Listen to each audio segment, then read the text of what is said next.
So hello everyone, आज के इस वीडियो में हम लोग अल्टरनेटिंग करंट एसी के MHT CET 2025 के टॉप 5 क्वेश्चंस डिस्कस करेंगे। यार अपने को पता है कि अल्टरनेटिंग करंट अपना बहुत एक इजी टू डूएबल चैप्टर है।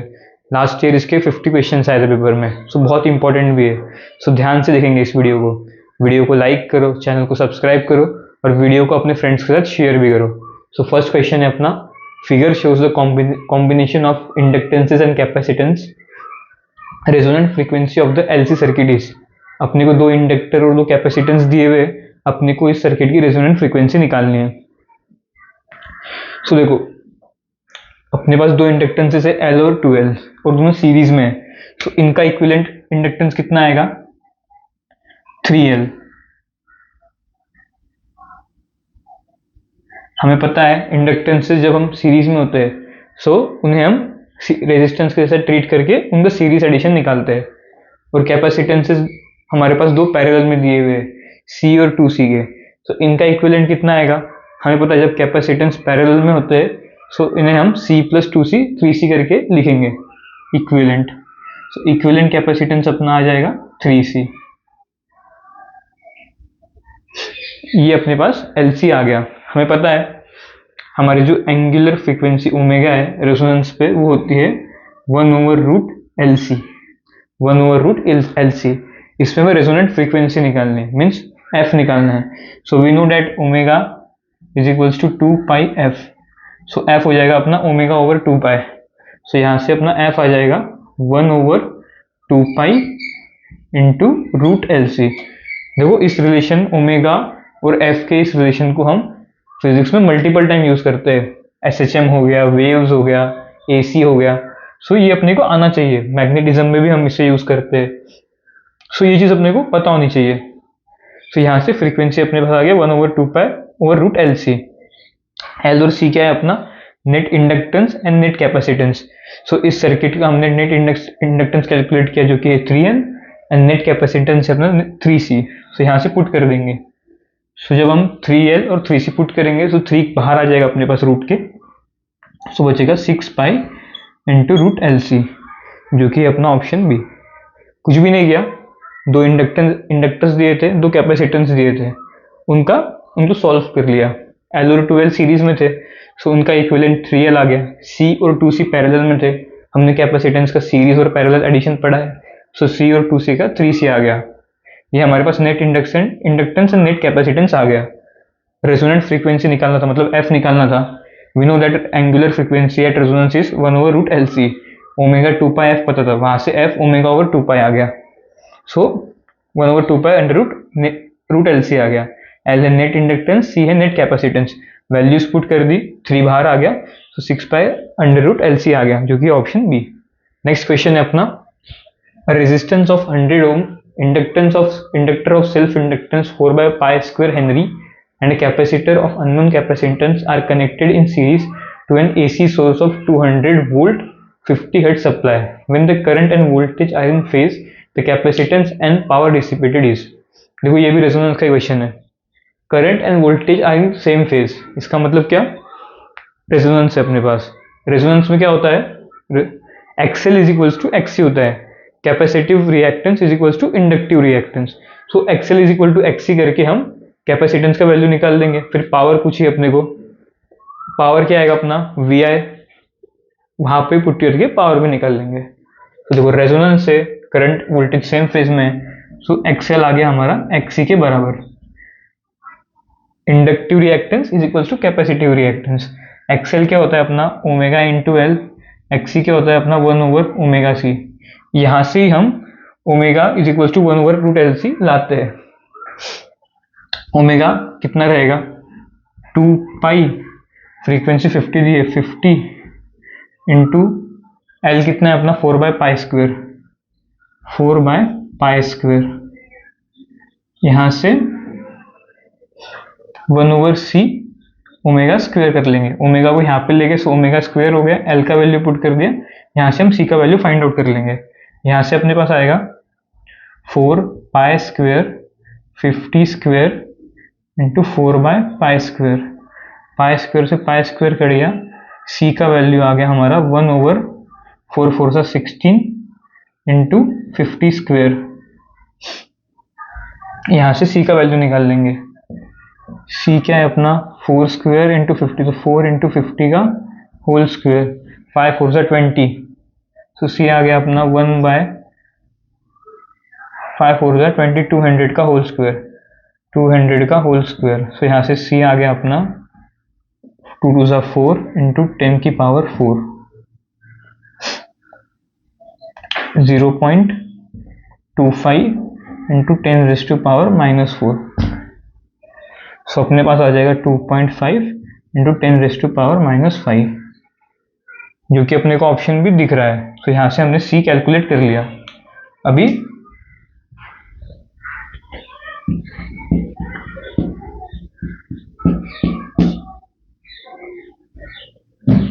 पावर का फॉर्मूला अपने को पता है, पावर क्या रहता है V इंटू आई। जब current and voltage same phase में है तब हम पावर को VI करके लिखते हैं। V कितना है अपना, क्वेश्चन में दे रखा है 200, I कितना आ जाएगा, V है अपना 200 एंड रेजिस्टेंस है अपना 100, तो यहाँ से V अपना 2 एम्पियर आ जाएगा। 200 इंटू 2 400 वैट्स अपनी पावर आ जाएगी। सो अपना हो जाएगा ऑप्शन बी। सिंपल है, उसने करंट को और वोल्टेज को बोला है कि सेम फेज में, इससे हमें समझ में आ गया ये रेजोनेंस वाली कंडीशन है। उस केस में क्या होता है, हमारा इंडक्टिव रिएक्टेंस कैपेसिटिव रिएक्टेंस के इक्वल होता है। इंडक्टिव रिएक्टेंस अपना ओमेगा एल होता है, कैपेसिटिव रिएक्टेंस 1/ओमेगा सी होता है। वहाँ से एल का वैल्यू दिया था, ओमेगा का वैल्यू पता था, उससे हमने सी का वैल्यू फाइंड आउट कर लिया, जो कि अपना 2.5 इंटू 10 रेज़ टू पावर -5। यहाँ से सी आ गया। उसने नेक्स्ट किया था पावर डिसिपेटेड। पावर कितना होता है अपना V इंटू आई। वी अपने को 200 दिया था, एक्सएल और एक्सी बराबर है, सो वो तो कैंसिल आउट हो जाएगा। सो इम्पिडेंस अपना सिर्फ रेजिस्टेंस के इससे ही आएगा।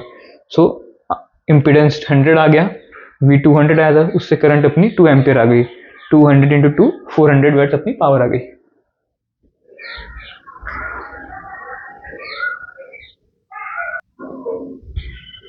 Next question is in series LCR circuit, R is equals to 18 ohms, impedance is 30 ohms, and RMS voltage is 210 volts is applied across the circuit. The true power consumed in the AC circuit is।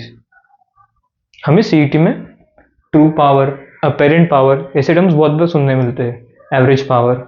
सो देखो अपना जो true power होता है, true power,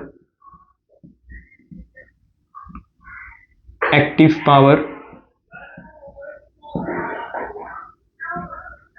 and average power,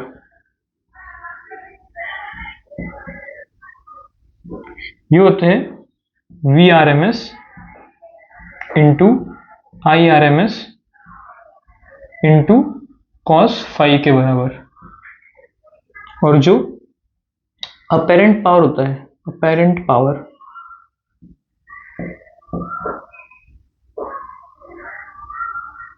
that is equals to VRMS into IRMS। And एक reactive power भी कभी कभी पूछते हैं। सो रिएक्टिव पावर होता है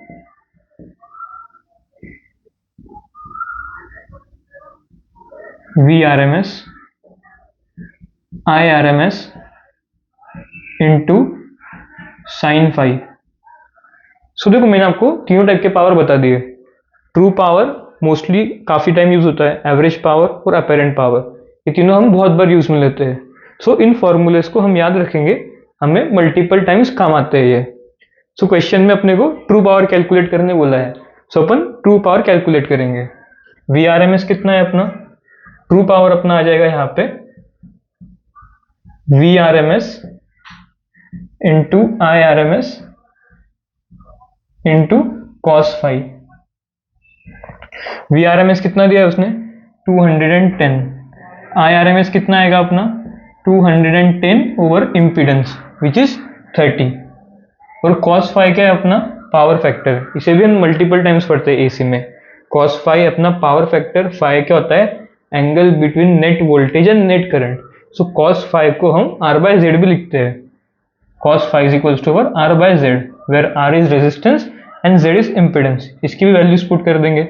R कितना है 18 एंड इम्पीडेंस है अपना 30, सो 18 एंड इम्पीडेंस इज अवर 30। इसे जब हम सॉल्व करेंगे सो रफली अपना 882 वैट्स आएगा, उसने नियरली बोला है, सो हमारा 900 आंसर हो जाएगा। हम ट्रू पावर, एवरेज पावर और अपेरेंट पावर को याद रखेंगे, मल्टीपल टाइम्स आता है पेपर में। नेक्स्ट क्वेश्चन है अपना, नेक्स्ट क्वेश्चन है अपना, the value of alternating EMF E in the given circuit is. अपने को एक एलसीआर सर्किट दे रखा है, अपने को ई का वैल्यू निकालना है। सो ई का फॉर्मूला होता है अपने पास under root V R square plus V L minus V C का होल स्क्वेयर। वी आर क्या है अपना, voltage across resistance, V L क्या है, voltage across inductance, and V C है अपना voltage across capacitance. So V R का square करेंगे और V L minus V C का सब्सट्रैक्शन करेंगे, उसका स्क्वायर करेंगे। सो ई क्या है अपना, वी आर कितना है अपना 40, सो 40 का स्क्वायर प्लस वी एल कितना है 20 माइनस वी सी कितना है 50, इसका होल स्क्वायर। सो आ जाएगा अपना 40 स्क्वायर प्लस 30 स्क्वायर, जो कि बराबर रहेगा 50 वोल्ट्स के, जो कि अपना ऑप्शन सी। इंपॉर्टेंट रिजल्ट है, हम जो इम्पीडेंस आता है अपना Z, XR का square plus XL minus XC का होल स्क्वायर, वो वाला फॉर्मूला भी यही से डिराइव करते हैं। सो इंपॉर्टेंट है ये वाला, वोल्टेज वाला भी एंड इम्पीडेंस वाला भी।